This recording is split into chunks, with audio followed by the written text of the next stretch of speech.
बांग्लादेश में इस समय काफी उथल पुथल मची हुई है। देश की पूर्व पीएम शेख हसीना इस समय भारत में हैं और बाकी देशों में जाने के लिए उनके अप्रूवल का इंतजार कर रही हैं।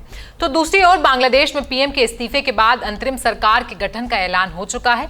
नोबेल पुरस्कार विजेता मोहम्मद यूनुस कुछ समय के लिए बांग्लादेश का चार्ज संभालने वाले हैं। अब जब भी किसी देश में कुछ बड़ा होता है तो उसका असर आसपास के देशों पर जरूर देखने को मिलता है। एग्जाम्पल के लिए आप ले लीजिए रूस यूक्रेन का युद्ध। रूस यूक्रेन का युद्ध का असर पूरी दुनिया पर हो रहा है। ठीक इसी तरह बांग्लादेश के इन हालातों का असर पूरी दुनिया पर नहीं, लेकिन उनके पड़ोसी देशों पर जरूर देखने वाला है। भारत के लिहाज से देखा जाए तो भारत पर बांग्लादेश के हालातों का और तो और नई सरकार के गठन का भी गहरा असर देखने को मिलने वाला है। नमस्कार, मेरा नाम है आयुषी और आप देख रहे हैं जनसत्ता।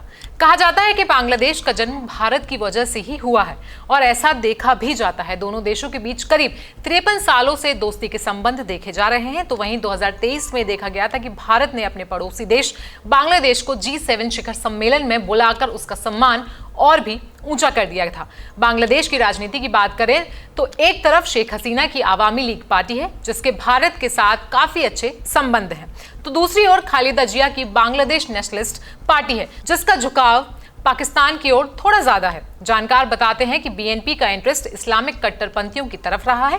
वो हमेशा से पाकिस्तान की वकालत करते आए हैं जिसका फायदा चीन को मिलता है क्योंकि चीन और पाकिस्तान दोस्त माने जाते हैं और यही वजह है कि भारत शेख हसीना को ही बांग्लादेश की पीएम के रूप में देखना चाहता है।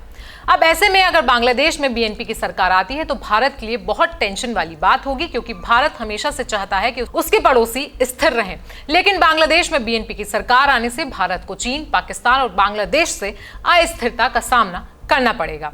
दूसरी ओर भारत और बांग्लादेश के व्यापार पर नजर डालें तो दक्षिण एशिया में बांग्लादेश भारत का सबसे बड़ा व्यापार साझेदार है। कोविड-19 के बावजूद दोनों देशों के बीच साल 2020-21 में करीब 10.78 बिलियन अमेरिकी डॉलर का व्यापार हुआ। वहीं साल 21-22 की बात करें तो यह व्यापार 44% की दर से बढ़कर 18.14 बिलियन अमेरिकी डॉलर तक पहुंच गया।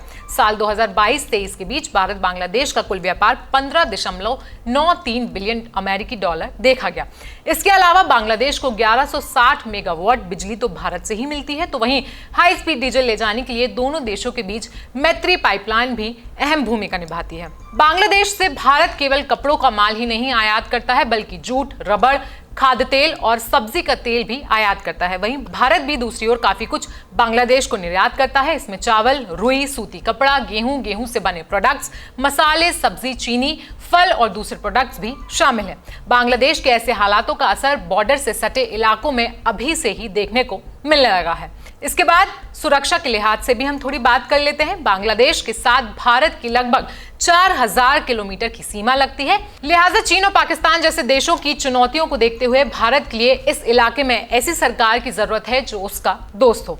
एक्सपर्ट्स बताते हैं कि शेख हसीना से पहले की सरकारों ने अलगाववादियों को पनाह देने में अहम भूमिका निभाई थी, लेकिन बांग्लादेश के कैंपों से पूर्वोत्तर भारत में अलगाववादी आंदोलन को जिस तरह से समर्थन मिल रहा था उसे कुचलने में भी शेख हसीना ने बहुत ही अहम भूमिका निभाई थी और बांग्लादेश में पल रहे कई सारे अलगाववादियों को भारत के हवाले कर दिया था।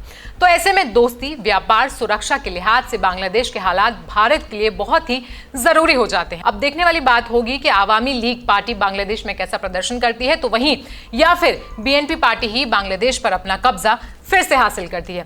बांग्लादेश पर यह रिपोर्ट आपको कैसी लगी हमें कमेंट सेक्शन में जरूर बताएं। साथ ही साथ देश और दुनिया की बाकी खबरों के लिए बने रहिए जनसत्ता के साथ।